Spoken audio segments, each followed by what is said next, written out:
Till now, we have studied how to design regular expressions for a given DFA, and in this lecture we will be studying about conversion of regular expressions to finite automata.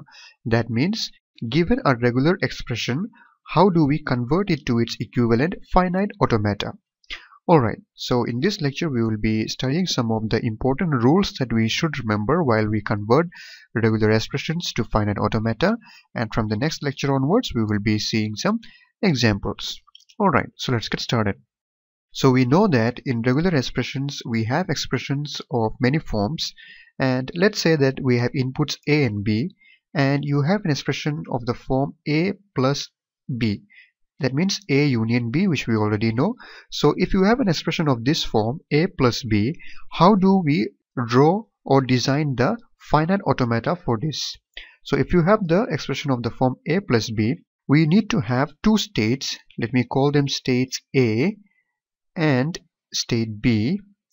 And I can say that A will go to the next state B when it gets input small a, and also A on getting input small b also, it could go to the next state B. Or you could also express it in this way. You can write A and B, and instead of using two transition lines, just with one line you can represent like this, A or B. So this means that A union B, that means A or B. So the state on getting either input A or input B, it can go to the next state, that is B. So this is the same thing represented here, just using one transition line. A on getting either input A or input B, it can go to the next state B. So whenever you have an regular expression of this form, this is how you will design the finite automata for that. Alright, so let's see another expression.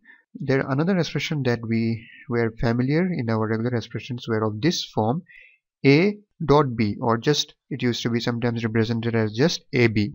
So when you have expressions of this form, you need to have three states, A, B and C, and we can say that A will go to the next state B on getting input small a, and B will go to the next state C on getting input small b.